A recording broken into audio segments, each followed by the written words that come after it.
Salve fanáticos em Attack on Titan e inscritos desse canal. Se você ainda não é inscrito, se inscreva e seja bem-vindo à família Anime no Kokoro. Nesse vídeo, vamos falar de 25 fatos do Levi Ackerman. Alguns deles podem ser inéditos se você não viu o material extra de Shingeki no Kyojin. Então chega disso e vamos lá ver quais são cada um desses fatos. Número 1. Um dos personagens mais adorados. Não é segredo para ninguém que o Levi Ackerman carrega uma legião de fãs. Muita gente gosta muito dele. E a gente vai falar daqui a pouco o porquê disso. A própria personalidade dele inspira confiança.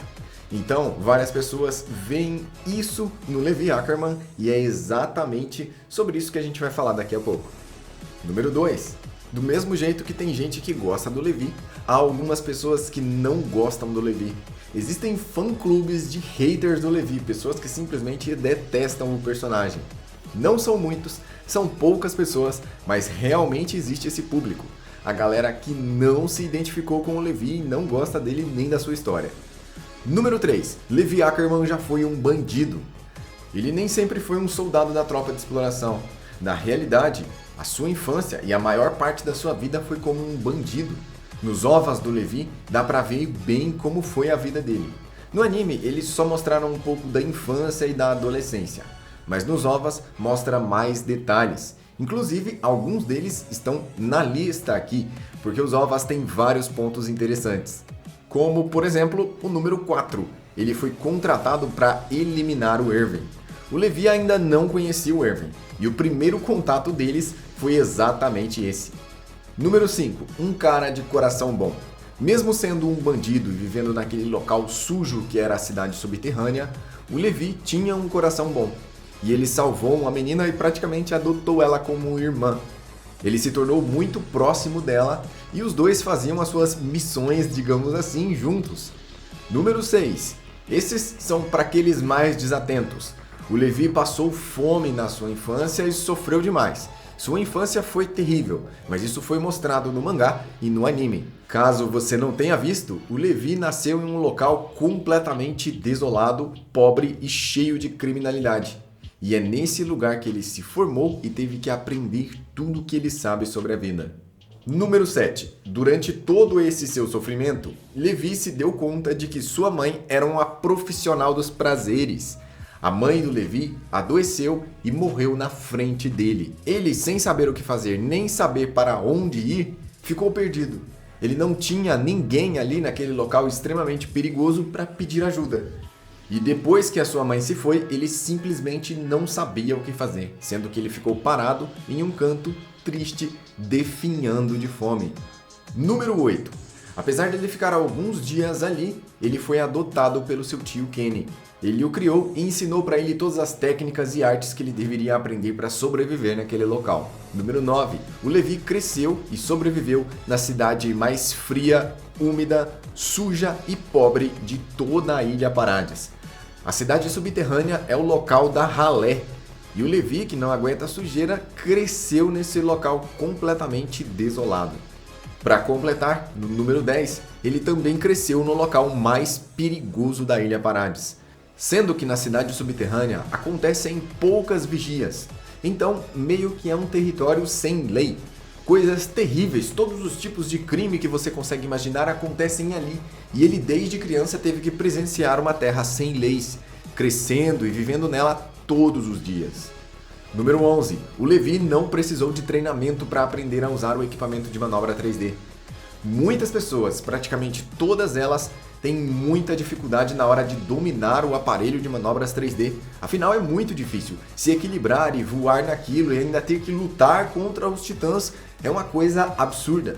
Mas o Levi não precisou e a gente já vai ver por quê.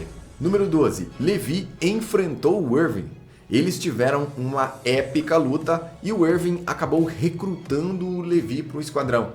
Ele precisava de pessoas determinadas e com atitude, extremamente fortes e sem medo do perigo, exatamente igual o Levi. Era disso que a tropa de exploração estava precisando. Número 13. Muita coisa triste também aconteceu e o número 13 ele perdeu a sua irmãzinha. Aquela menina que era considerada ali uma irmã do Levi, alguma coisa com ele. Eles não eram parentes de sangue, mas eles se conheciam, passavam muito tempo juntos. Ele tentou protegê-la, mas no final das contas, ele acabou perdendo porque ela também foi recrutada para a tropa de exploração.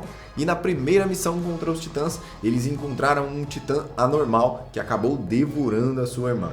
O número 14 é praticamente uma teoria, porque a gente tem os fatos, mas nunca foi confirmado em local nenhum. Nós sabemos que todos os Ackermans precisam despertar. Quando o seu sentido Ackerman desperta, eles ficam muito mais fortes. Raios passam por todo o seu corpo e eles finalmente despertam a força Ackerman. Isso aconteceu com a Mikasa, lá quando Eren estava enfrentando os seus sequestradores. Passaram raios pelo seu cérebro, passaram raios pelo seu corpo todo e daquele momento em diante Mikasa ficou mais forte que um ser humano normal. Isso já foi explicado na obra. Só que o Levi ainda é um mistério. De onde veio? Talvez esse OVA responda isso. Porque quando ele viu que a sua irmã já não estava mais nesse mundo, ele viu os restos dela no chão, ele olhou para aquele titã e ele ficou extremamente rápido. Foi a primeira vez que o Levi deu uma de Beyblade.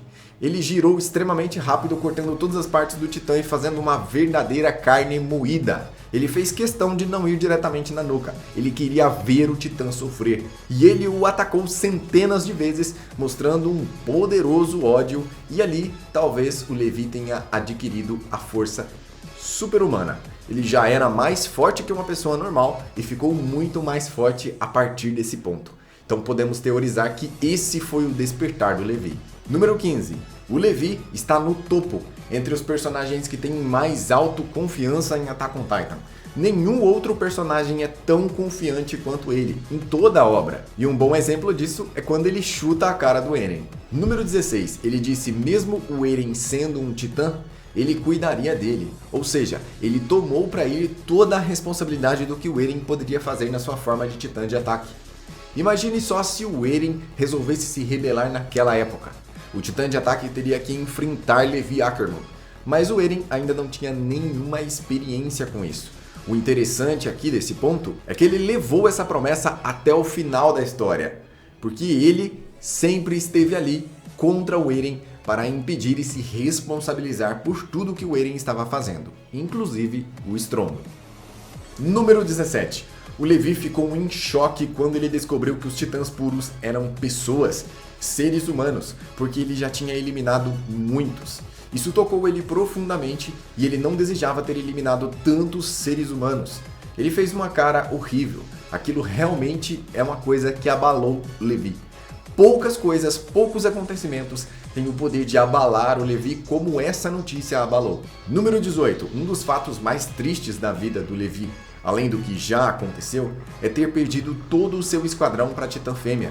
Esse foi um dos fatos também que abalou o Levi. Nós podemos ver a sua expressão que ele realmente ficou desmotivado e profundamente triste nesse momento. Número 18. As escolhas impossíveis. O Levi mostrou para nós várias vezes que ele consegue fazer escolhas impossíveis durante momentos de extrema pressão. E um dos acontecimentos que mais doeu no coração do Levi foi ter que pedir para o Erwin entrar naquela missão suicida contra o Titã Bestial, entrar na mira das suas pedras que estavam sendo lançadas, enquanto ele ia pelo lado. Ele foi para o lado para pegar o Titã Bestial de surpresa, e deu certo. Porém, a Pieck salvou o Zeke, e assim ele não conseguiu um prisioneiro para interrogar, ele não conseguiu salvar as pessoas, e praticamente todo mundo se ferrou nesse plano. Número 20. O Erwin quase já sem vida, ele já tinha sido dado como morto. Levi teve que fazer mais uma escolha difícil sobre um ambiente de extrema pressão, que era escolher entre o Erwin ou o Armin. Ele tomou essa decisão tentando fazer com que o Erwin descansasse. 21. Um pouco mais adiante, tendo o Zeke como seu prisioneiro, o Zeke fez um plano de colocar o seu fluido espinhal no vinho, e todo o esquadrão do Levi tomou esse vinho. Novamente, todo o esquadrão do Levi estava sob perigo, e ele teve que eliminar todos eles, todos aqueles titãs puros com o rosto das pessoas que ele deveria proteger. Mais uma vez ele estaria perdendo seu esquadrão, e dessa vez ele mesmo teria que eliminá-los, para sua própria sobrevivência. Número 23, e a partir de agora pode ter spoilers do mangá, porque essa parte que eu vou falar agora ainda não foi animada.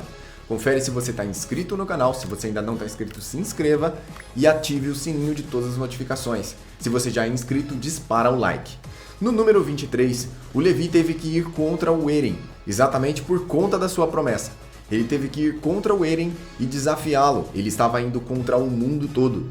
E no final, mesmo Levi tendo conseguido vencer e tendo participado efetivamente da batalha final, ele perdeu praticamente todos os seus companheiros de jornada. Ele conseguiu os ver em um seu último momento, fazendo o sinal de Shinzo-o Sasage-o e se despedindo.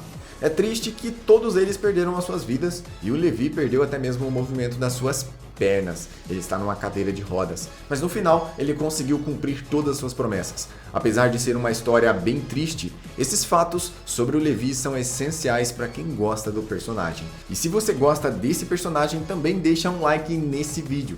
Eu sou o Joel, eu vou ficando por aqui e até a próxima.